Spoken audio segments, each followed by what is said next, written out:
In this episode, we're joined by Alli, the visionary behind the first group exercise weight training class and the groundbreaking personal training algorithm, who is now launching BOD Care to empower companies in cultivating a healthier workplace. Whether you're looking to enhance your physical health, nurture your mental resilience, or simply find a moment of peace in your day, you're in the right place. Let's embark on this journey together, embracing all the possibilities that wellness has to offer. Alli Covington, how are you? Welcome to the I'm show. great. Thanks for having me. You're so welcome. Thanks for joining. And I want to give our listeners a little bit about your background. Alli has been an entrepreneur in fitness since 1995 and finance since 2003. She has become a pioneer and made innovations in the fitness industry. And she has sat on advisory boards for some of the largest financial firms. She earned her undergraduate degree from UCI, where she double majored in pre-med and art history. And she went on to earn her MA in counseling psychology. Instead of going into private practice, she utilizes her skills and talents with her clients every day to help them get to their best outcomes.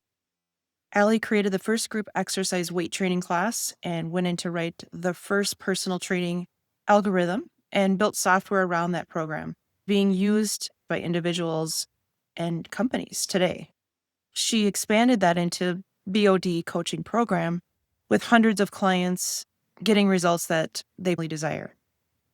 Now she is taking the success and launching BOD Care for companies to build healthy workforces, which I just love. I think it's so important, and that's one of my passions to talk about. So with no further ado, I'm welcome to elaborate on anything you want to, start or lead into for our guest today. Sure. I named it BOD and BOD Care because what we do is we help you take care of your bod. That as far as, tell me about your passion and how you were led into this journey and how your career path changed when you first started. That's a really good question. So what started me in this career and what has started me back into creating BOD and BOD Care are two different things. I started as a personal trainer in 1995 when I was a freshman at UCI because I didn't want to gain the freshman 15. I had been a kind of chunky kid and got all the weight off during high school. I was on a competitive dance team. And then when I left the dance team, I just went to the gym and started working out. The last thing I wanted was for any of that to start coming back on. So I thought, well, if I'm going to be in the gym, I might as well get paid for it. So that's when I started teaching group exercise classes and getting into personal training. But the biggest reason, though, not just to keep the weight off and be able to train myself, was if I can understand how to take care of my body fundamentally, then I will always be fit and healthy. It was kind of the same reason why I went into finance, too, because I didn't understand anything about finance. My parents were teachers. We didn't talk about business or finance or anything at the dinner table, not like my kids get to listen to today. But I heard a lot about, nutrition and training, health, and all of that kind of stuff at the dinner table. My dad was a chemistry teacher. Mom was a health teacher. So they couldn't have been on further ends of the spectrum when it comes to how to take care of your health, though. And that leads into how BOD and BOD Care came about because my mom was very much on the holistic end of things, like take care of yourself organically, naturally, without any intervention as much as possible. My dad's philosophy was better living through chemistry. Take all the pills your doctor tells you to take, do all the things, take the test. I found this beautiful blending of the two of them in the middle somewhere. Fast forward, instead of opening a private practice in counseling psychology, one of my personal training clients, who was a pretty wealthy guy, used to tell me, you don't want to sit and listen to people's problems for 40 hours a week.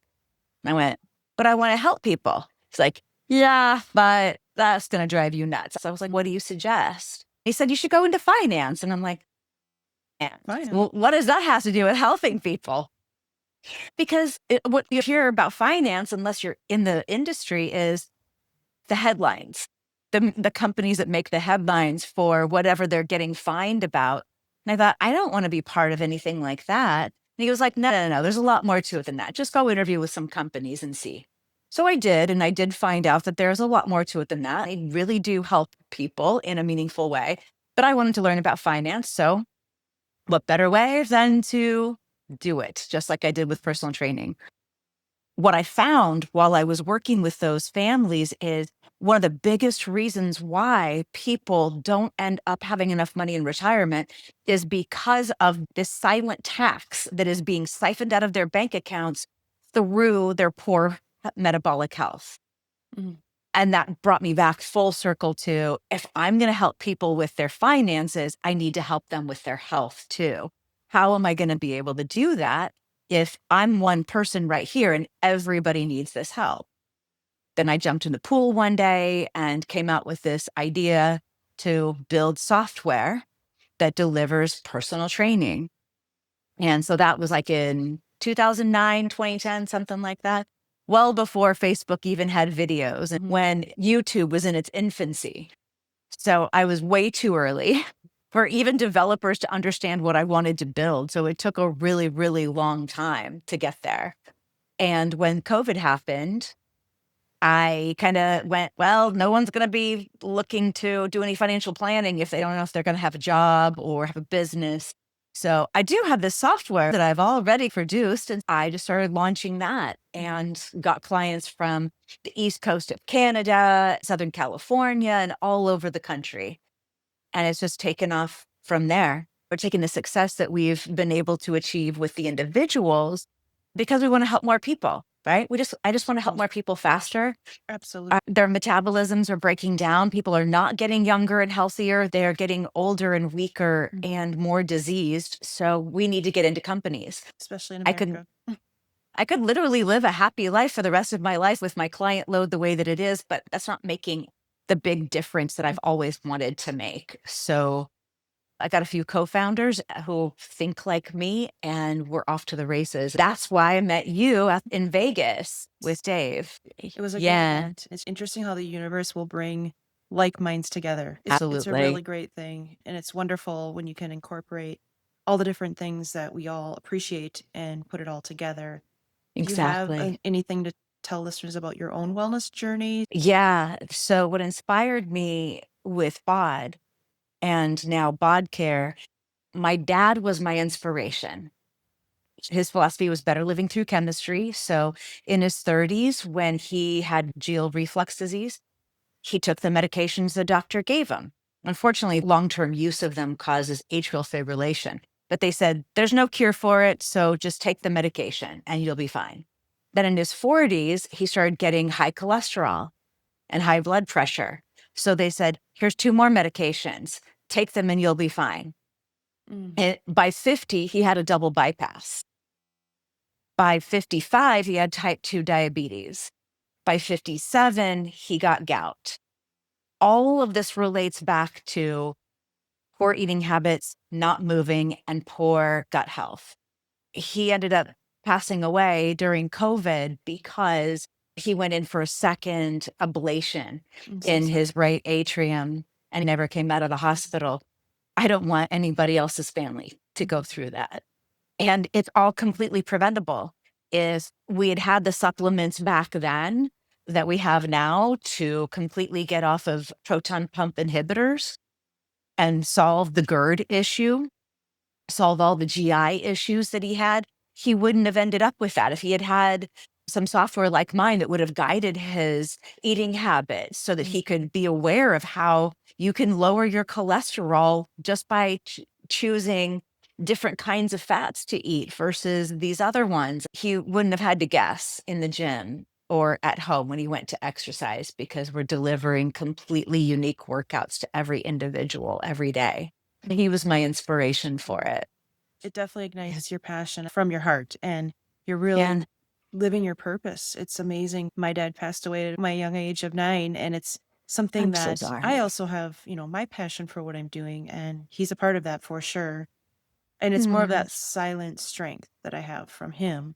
And I don't know about for yeah, you, it's just amazing when you've experienced that, you really want to help others, right? Just to be able to start younger and not have to yeah, struggle, like our parents have gone through, the medical like we talk about, you could go down that rabbit hole if we want to talk about pharmaceuticals that can really sometimes listening to the doctor isn't always the right thing. Maybe it's your own personal journey too. Do you want to elaborate? Yeah, I think there's nothing wrong with certain medications.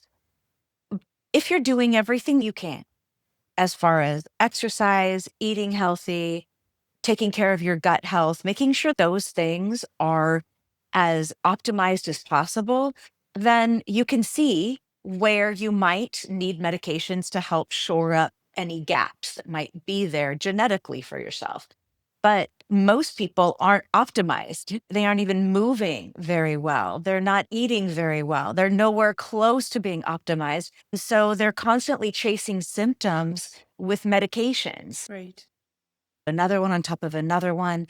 And because of that, it's like, how do you know that you even need that much or need that medication? With my master's, I'm very interested in how nutrition and training impact mood disorders, psychological disorders like schizophrenia, bipolar, and so on. We have a lot of research now Right. that shows that schizophrenia, sometimes autism, bipolar, those can be either it can be put into remission or in some cases completely reversed diagnoses just by altering how the person eats and their gut health and microbiome. Why would you want to be on an antipsychotic for the rest of your life if you could do that naturally? But it's not widespread knowledge and it needs to be. The tide is changing, and unfortunately, people end up paying far too much in insurance premiums and copays for what they're actually getting.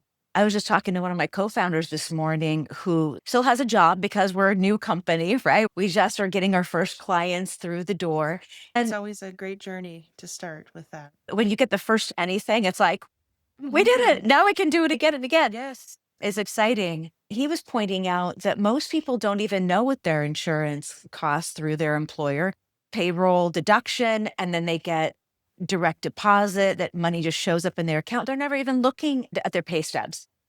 They don't even know. And even if he did know, he said, well, maybe the costs were absorbed by the employer. I heard somebody say that just yesterday. Oh, yes, there were higher costs, but our employer absorbed those. Okay. When are you going to get the same raise? Like, you're going to pay for it one way or another. What concerns me the most right now is that you've got these 5 big medical insurance companies and pharmaceutical companies that can charge whatever they want to charge. It's becoming more like socialized medicine where everybody is paying for the ill health of everyone else. For all the people that have metabolic disorder, our goal is to help reverse that. So people are not relying on their medical insurance for daily upkeep or annual upkeep. Let's not need insulin anymore. Let's reverse your diabetes. Let's get off the statins. Let's get off the blood pressure medication. You shouldn't need to go to the doctor that often to maintain your health. It should be well within your own ability to do. I believe that good health is a basic human right. And so with that, why are our car insurance doesn't pay for oil changes or new tires, doesn't pay for the air filters. Like that's on us to be able to maintain our cars. And our bodies are just like that as well. It's a vehicle to get us from point A to point B, right? We got to maintain it and take care of it. But people are relying so much on their health insurance that it's spreading the cost across the entire country. And I'm more concerned that these are unelected people running this show of what's looking like socialized medicine. And I think they're going to be too big to fail. The American taxpayer is going to be bailing out all these insurance companies. When people say, I can't afford it anymore, I'm just going to go without insurance. Right. Isn't that a I'll hot pay topic right cash. now? Really Fortunate. is. Yeah, it's It is. devastating and it can really overtake some people that really are in a bad place, and it's just a hard situation to be in. Well, especially when cash pay is so much cheaper than going through insurance. Here's a case in point. One of my clients, he's 50 now. He has a family of 5, mostly adult children. No, 6. One kid that's still a minor. He and his spouse, they pay $34,000 a year just for the insurance premiums. And the deductible is $5,000. She has had this bad back pain that is in her hip, really tight muscles. She just needs to stretch a lot. She went to the doctor and the doctor said, let's do an MRI. What's the MRI cost? Oh, it's 5,000, but don't worry, your insurance company's going to pay for it. And the husband goes, if I didn't want to put it through insurance, what would it cost me to just give you cash? They come back minutes later. That would be $500. He goes, I'll pay cash. Wow. Isn't that that's just mind-boggling. It's insane. I'm like, why wouldn't just save yourself the $34,000? No Pay kidding. cash. And he said, but what if something really bad happened? All 6 of you were in a car at the same time that got T-boned? Well, we don't even drive in the same cars. Right. So what are we talking about here? But even then, let's say he saved his money for the next 10 years, finally needed something at age 60. He's got $340,000 plus interest sitting in an account somewhere that he has access to, that he can pay for it with in cash, rather than handing it to an insurance company that's just going to use it to pay for somebody else's stuff. It's so true. They used to have just catastrophic insurance, but I think they stopped offering those plans for someone that has, a brain aneurysm, which my mom did last year. But she's on I'm so Medicare. sorry. She's a warrior. She's here. And it's amazing. Those instances, that's where people feel like I have to be insured because of the what ifs. Like you're describing that scenario. It's very rare that you're going to have that happen. And for someone to be able to save money towards retirement, it's quite an advantage to be able to put themselves first, and really they're focusing on just their own needs instead of paying premiums for everyone else. And in your mom's case, without the insurance, she would have gone to the emergency room. The emergency room can't legally turn her away. They would have ended up admitting her to the hospital. She would have ended up with a hospital bill that we have no idea how much it is. And she would have said, I have no insurance. Can I set up a payment plan? And they would have given her a payment plan. So true. That's how they'll do it, right? Here, this does not have to be that, it doesn't have to be that scary, because you're right. Like, no matter what, we could do all of the things right, still have an accident, still have a stroke, still have an aneurysm, things can happen. But we're minimizing those things by optimizing for our health in every other area that we possibly can. I mean, even the GLPs are being overcharged by a lot. I just talked to a couple yesterday. The wife has been on Ozempic, and it really helped her rheumatoid arthritis. So she's like, I want to stay on it. But guess what is not going to happen when she goes on Medicare? They're not going to let her have it. Right. So they were reaching out to me like, can you get us anything like that? I'm like, yes, of course I can. Mm-hmm. There's lots of ways to get GLPs. Going through your doctor is not the only one. But the insurance company said, instead of a weekly dose, we want you to be on a 14-day dose. Well, that didn't take away the arthritis pain. So she's like, I want a weekly dose. Right. Yeah. And I think what's really interesting about the GLPs, and I'm not one to slam them at all because they are good tools. And even for her, it makes a lot of sense that she would want to be on it long term because it really helps with pain. Like, that's a significant thing to not to take pain medication and to take a GLP. Right. So we have a makes a lot of sense. And we, we're cautious with that. We have a doctor that will meet with the patient to make sure they're a candidate and make sure it's a good fit. Right. We love trizepatide. It's fairly new on the market. If we are going to do the GLP, that one has the least side effects. Of the FDA approved ones, retatrutide will probably be next. It has less than tirzepatide. I love it. Isn't that so great? Retta is what I used earlier this year to prep for my bikini competition, and it's what I recommend to my clients. You know how important, like the gut issues, it's a big one we want to try to avoid if we can, right? So your personal experience was good with that. Yeah. And when clients are on it, I really closely monitor how much protein they're getting and how they're training, because I don't want their weight loss to come from muscle or bone. I want it to come from fat. I poke at them a lot. I'm like, hey, more protein. Let's make sure you're getting enough here, because that diminished appetite can really impact their ability to get enough of the nutrients that they really need. I think many are already low on protein, and when you're on the GLP, it's so important. We've seen some people that it's just hard because they see the results, they're happy, but it's so important. I'm so glad that you can be there to coach. For any listeners out there, it'd be great to have them connect with you to guide them on the importance of that. And do you have Yeah. what you could describe like your typical day of eating? What does that look like? Are there any specific foods that you prioritize? I prioritize lean protein. So I just finished breakfast with some egg whites, a little bit of chicken with some root vegetables, because the good microbiome bacteria love root veggies.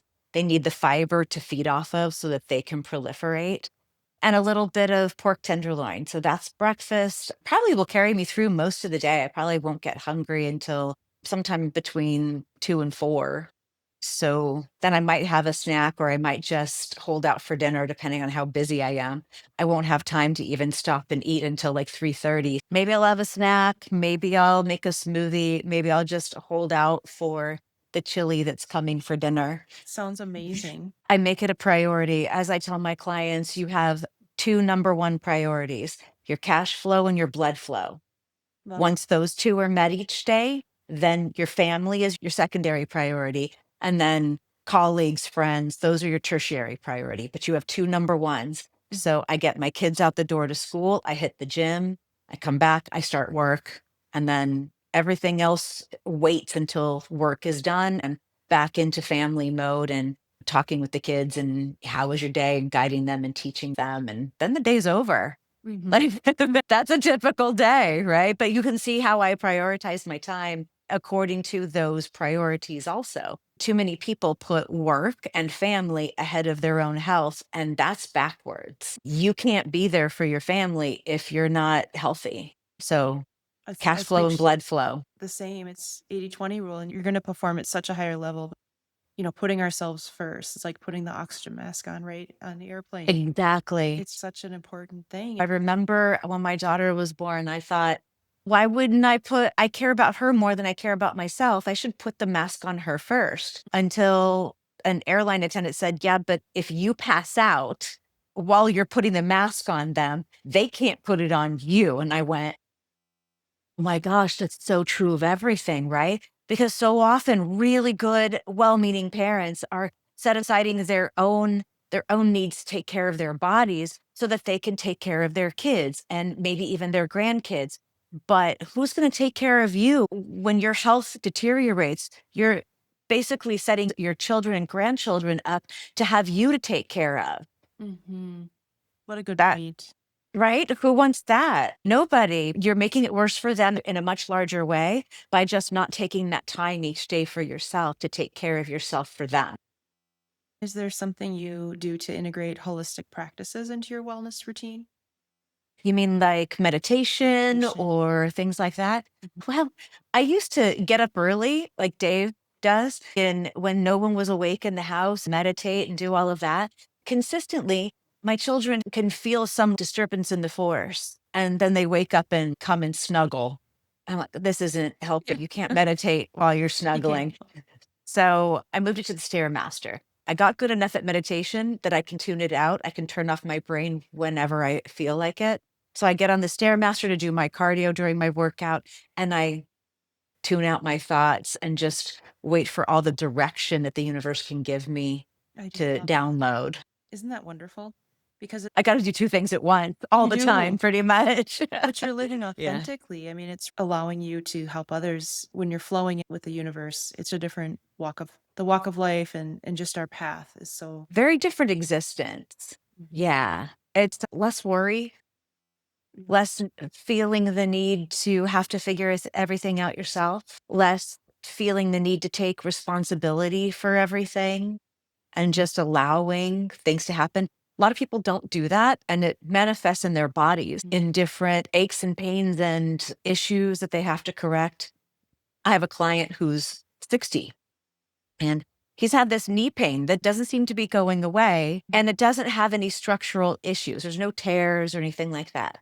So we finally, after 3 or 4 months of him going to physical therapy, he's still complaining about his knee pain. And so I looked it up and I was like, but you've also been going through this time in your life where you're trying to let go of having to have control over everything. And knees have to do with flexibility. I'm thinking that it might be more emotionally driven than Mhm. physically driven. And as we started to talk through that, I was asking him the last couple of days, like, how's your knee been feeling? He's like, it's been feeling better. Amazing, isn't it? I mean, I would say it seems like a miracle, but I've been experiencing this for the last 30 years with people. Our mind will absolutely create issues. And Mhm. I love that our body can tell us what that is if we're listening. Yeah. I have some people in my life, unfortunately, that have the same experience. And it's just meditation is so important, but just to be able to spiritually look up and hand it to God a little bit more too is really Yes. important. I don't know how people get through life without having a strong faith. They're very I anxious. can Yeah. tell you how. I talk Right. to them. They're very anxious. They think they have an anxiety disorder or depression, or so they're on SSRIs and all of that. It's like, Mhm. No, this is a normal human experience. You just need more confidence in yourself and to let some of that go to God and just know that everything's going to end up working out for you. Right. I mean, it's just incredible the change. And once you make that choice, it does happen. And it's always on his Yeah. timing too, not ours, but it's so important. I think it can help so many people. What advice would Yeah. you give to someone who's just struggling to stay motivated or on their wellness journey? I'd say find a coach, find somebody to run with. That's why we're doing BOD care because we do daily check ins with the clients. We are that person that's holding their hand and walking with them through it because some days you're really motivated and some days you're really not. And that's never going to change. But if you have somebody that cares, you're more likely to do it anyway. Thank you for that. And then you're more likely to stay on track and get the results long term. How do you handle days when you're not feeling your best, both physically and mentally? I know that going and doing my cardio is going to make me feel my best because exercise affects your neurotransmitters. Your neurotransmitters affect your metabolism. Your metabolism affects your mood. Just like you would continue to put money into the stock market through dollar cost averaging, because I still need to save and invest, even if I don't like where the market is, even if it feels scary today, I still got to do it. It's the same thing with your body. You still have to invest every day whether you feel like it or not, you have to do it. Not feeling it is in your head. Your body is fine. Go exercise. It's amazing how much better you feel. Once you're through that, you feel great. It's such a Yes. change and your body shifts and everything's moving and flowing and your organs Yes. are working better. I've had days where I didn't want to go exercise either. And it's amazing how just the mindset shifting that and no, Yeah, nope, just go through with it. It's going to help. It does really change.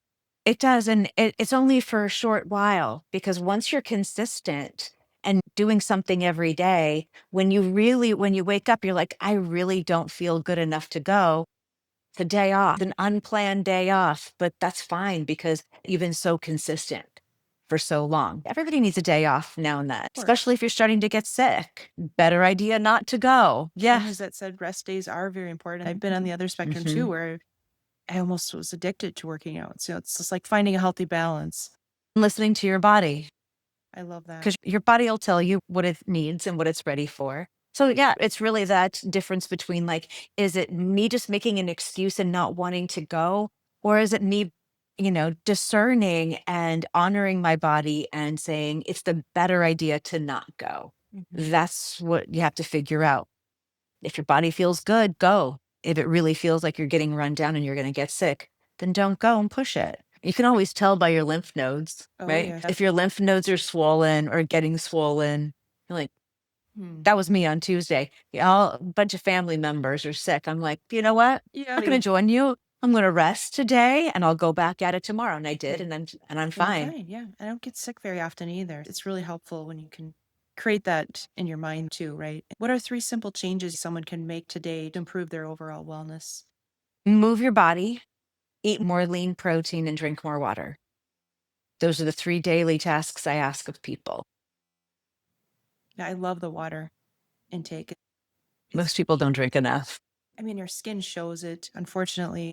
Yeah. It's just hard if you don't make an effort. I have like a Yeti or, a big mug that if you Mhm. have it in front of you, I think you're going to fill it and you're going to be more, More likely proactive. to drink it. Exactly. It's a great thing, but it's so important. Yeah. It's something that is free. I think Yeah. sleep is important too. I used to live by the mantra, I'll sleep when I'm dead. So now I'm much better at it. Those are the top 3 things I would say people need to focus on the most. Is there any trends that you see emerging in the wellness space that excite you? In the wellness space, in the corporate wellness space, BOD care excites me. That idea that people can get a personal trainer, nutritionist, and health coach through their employer. That is a trend that's emerging that excites me. It's just so important. It's about time, don't you think? Yeah. It's Ah, about time. it's past time, but it's probably right on time. Exactly. I think it's going to be a great shift and so many people can benefit. The hoe. I hope so. I really hope that we Yeah. can reach as many people as possible to help Indeed.